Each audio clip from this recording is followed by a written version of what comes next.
एक ऐसी अदाकारा जिसकी बढ़िया हाइट ही उसके लिए मुसीबत बन गई। मिस इंडिया का टाइटल जीतकर रातों रात सनसनी बनी सोनू वालिया एक वक्त बाद कुछ इस तरह से गायब हुई कि लोगों ने भी उन्हें भुलाना ही बेहतर समझा। दिल्ली की गलियों से निकलकर एक वक्त पर दुनिया पर छा जाने वाली सोनू वालिया अब कहाँ है और क्या करती है, ये जानने की कोशिश उनके फैंस जरूर करते होंगे। 19 फरवरी साल 1964 को दिल्ली के ही पंजाबी सिख परिवार में पैदा हुई थी सोनू वालिया। सोनू के पिता का नाम सत्येंद्र सिंह वालिया है और वो आर्मी को अपनी सेवाएं दे चुके हैं। सोनू की मां दमनजीत कौर एक हाउसवाइफ है। सोनू की एक छोटी बहन भी है जिनका नाम मोनू वालिया है। यहाँ आपको ये भी बताना जरूरी है कि सोनू वालिया का असली और पूरा नाम संजीत कौर वालिया है, जबकि इंटरनेट पर कई जगह बताया जाता है कि सोनू वालिया का असली नाम सोनिया वालिया है। सोनू का बचपन दिल्ली में गुजरा। उनकी पढ़ाई लिखाई भी दिल्ली से हुई थी। सोनू ने जर्नलिज्म से अपना ग्रेजुएशन किया, साथ ही साइकोलॉजी में इन्होंने पोस्ट ग्रेजुएशन किया। एक इंटरव्यू में सोनू ने बताया था कि जब ये 16 साल की थी तो इनके पिता ने इनसे साफ कह दिया था कि वो केवल 18 साल की उम्र तक ही उनकी जिम्मेदारी उठाएंगे।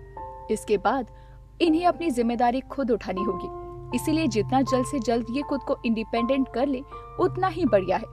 क्योंकि सोनू दिखने में बेहद खूबसूरत और अच्छी हाइट की थी तो इन्होंने कॉलेज की पढ़ाई के साथ साथ ही मॉडलिंग भी शुरू कर दी। मॉडलिंग के दौरान ही सन 1985 में सोनू को मिस इंडिया का खिताब भी मिल गया। सोनू को मिस इंडिया का ताज पहनाया था जूही चावला ने, जो कि सन 1984 में मिस इंडिया बनी थी। बाद में सोनू ने ही सन 1986 में मेहर जेसिया को मिस इंडिया का ताज पहनाया था। मिस इंडिया का खिताब अपने नाम करने के बाद इसी साल यानी सन 1985 में सोनू अमेरिका में हुई मिस यूनिवर्स प्रतियोगिता में भारत का प्रतिनिधित्व करने भी गई थी। हालांकि वहां सोनू को कामयाबी नहीं मिल सकी। मिस इंडिया जैसा ब्यूटी पेजेंट जीतने के बाद जैसा कि हर लड़की के साथ होता है, सोनू वालिया के साथ भी वैसा ही हुआ। उनके पास मॉडलिंग और फिल्मों के ऑफर्स की लाइन लग गई। सोनू ने कई फिल्में साइन भी की। एज एन एक्टर इनकी पहली फिल्म थी आकर्षण, जो कि साल 1988 में रिलीज हुई। ये फिल्म डायरेक्ट की थी तनवीर अहमद ने और फिल्म में सोनू के हीरो थे फिरोज खान के छोटे भाई अकबर खान। ये फिल्म तो फ्लॉप हो गई, लेकिन सोनू वालिया को इस फिल्म से बड़ा फायदा हुआ। आकर्षण फिल्म में ही सोनू पर राकेश रोशन की नजर पड़ी, जो कि उन दिनों अपनी फिल्म खून बनी मांग के लिए नई और खूबसूरत लड़की की तलाश में थे। सोनू वालिया की शख्सियत राकेश रोशन को पसंद आई और उन्होंने सोनू को कबीर बेदी के अपोजिट नंदिनी के रोल के लिए साइन भी कर लिया। ये फिल्म जब रिलीज हुई तो एक बड़ी हिट साबित हुई। सोनू वालिया का काम भी सभी लोगों को बहुत ज्यादा पसंद आया। फिल्म फेयर ने सोनू वालिया को इस रोल के लिए बेस्ट सपोर्टिंग एक्ट्रेस का अवार्ड दिया। इसके बाद सोनू के पास फिल्मों के और भी कई ऑफर्स आए। उनमें से कईयों को सोनू ने स्वीकार भी किया। सोनू ने तूफान, हातिम ताई, खेल प्रतिकार, दिल आशना है और निश्चय जैसी फिल्मों में काम किया। लेकिन अफसोस की बात तो ये रही कि सोनू को फिल्मों में वो सफलता नहीं मिल सकी जिसकी उन्होंने उम्मीद की थी। सोनू कहती है कि जिस जमाने में उन्होंने अपने करियर को शुरू किया था वो जमाना फिल्म इंडस्ट्री के लंबे हीरो का आखिरी दौर था। उसके बाद शाहरुख, सलमान और आमिर और गोविंदा जैसे लड़के स्टार बने, लेकिन इन सबकी हाइट सोनू वालिया की हाइट से कम थी। सोनू वालिया की हाइट 5 फीट 8 इंच थी। ज्यादा लंबाई के चलते सोनू को फिल्मों में लीड रोल मिलने बंद हो गए। मजबूरन सोनू को सपोर्टिंग रोल निभाने पड़े। फिल्मों में करियर को डूबता देखकर सोनू ने टीवी का रुख किया और महाभारत, अर्धांगिनी और बेताल 25 जैसे टीवी शोज में काम किया। मगर किस्मत ने टीवी पर भी सोनू का साथ नहीं दिया। करियर की डूबती नाव को सोनू ने साउथ फिल्म इंडस्ट्री पर पार लगाने की प्रयास भी की, लेकिन यहाँ भी सोनू को निराशा ही हाथ लगी। हार मानकर सोनू वालिया ने खुद को एंटरटेनमेंट जगत से दूर करने का फैसला किया। साल 1995 में सोनू वालिया ने सूर्य प्रताप सिंह नाम के एक NRI से शादी कर ली। इनके पति का अमेरिका में एक होटल का बिजनेस था। सोनू की शादीशुदा जिंदगी बढ़िया गुजर रही थी।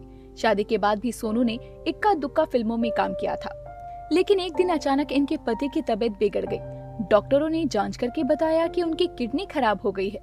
किडनी की बीमारी से जूझते हुए ही सोनू के पति सूर्य प्रताप सिंह ने साल 2009 में दुनिया को अलविदा कह दिया। पति की मौत के कुछ सालों बाद तक सोनू अमेरिका में रही। उसके बाद ये भारत अपनी बहन मोनू वालिया के पास लौटा। सोनू वालिया ने बहन मोनू वालिया के पति के साथ मिलकर एक प्रोडक्शन हाउस भी शुरू किया था। जोगिया रॉक्स नाम से इन्होंने एक फिल्म भी बनाई।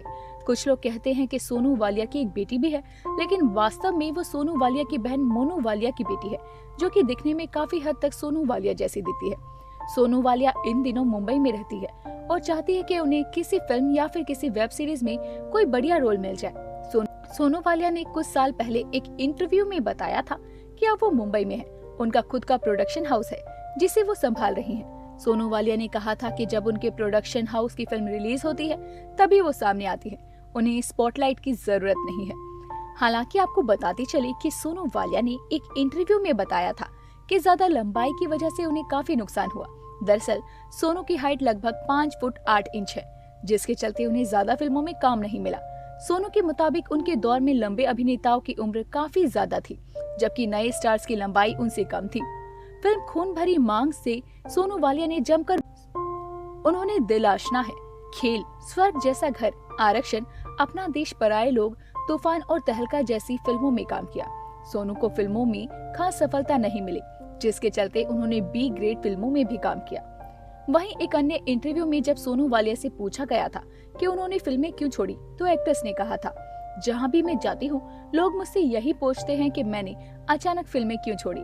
वो इसीलिए क्योंकि मुझे प्यार हुआ और फिर मैंने शादी कर ली। दरअसल तीनों खान, शाहरुख, सलमान और आमिर ने मेरा काम छीन लिया। जब भी मैं उनसे मिलती हूँ तो उनसे भी यही कहती हूँ। तब लंबी हाइट वाली एक्ट्रेस को स्वीकार नहीं किया जाता था, लेकिन सुष्मिता सेन ने सलमान खान के साथ काम किया और वो धारणा बदल गई। जब ज्यादा हाइट की वजह से सोनू वालिया को फिल्म के ऑफर मिलने बंद हो गए, तो उन्होंने टीवी की दुनिया का भी रुख किया और कई सारी टीवी सीरियल्स में भी काम किया, जैसे कि महाभारत और बेताल 25। सोनू वालिया को हमेशा ही इस बात का मलाल रहा कि इंडस्ट्री में सिर्फ उगते और चढ़ते सूरज को ही सलाम किया जाता है और जो एक्ट्रेस ढल जाती है उसे पूरी तरह से भुला दिया जाता है। तो दोस्तों, ये तो थी टिप्पणी बॉलीवुड को लेकर सोनू वालिया के बारे में। आपका इस बारे में क्या कहना है? क्या सिर्फ उगते हुए सूरज को ही बॉलीवुड सलाम करता है और ढलते हुए सूरज की कोई भी कद्र नहीं होती, जैसा कि सोनू वालिया के साथ हुआ? आपको क्या लगता है? हमें कमेंट करके बताएं। इसी के साथ ही दोस्तों, अगर उनकी बात में सच्चाई थी तो फिर सुष्मिता को सफलता कैसे मिली? उनकी भी हाइट सलमान, शाहरुख और आमिर से लंबी थी और उन्होंने अपनी छोटी हाइट के गोविंदा के साथ भी काम किया और मूवीज को सक्सेस भी कराया। तो ऐसे में क्या सोनू वालिया का ये टिप्पणी देना बिल्कुल ठीक है या फिर ये गलत है? आपको क्या लगता है? क्या एक हीरोइन की हाइट को फिल्म की सक्सेस और उसके बढ़ते हुए करियर के लिए आंका जा सकता है? हमें कमेंट करके बताएं आपके इस बारे में क्या धारणा है। इसी तरह की वीडियोस के लिए चैनल को सब्सक्राइब करें। हम जल्दी ही आपसे मिलेंगे किसी नई अपडेट के साथ। तब तक के लिए बाय।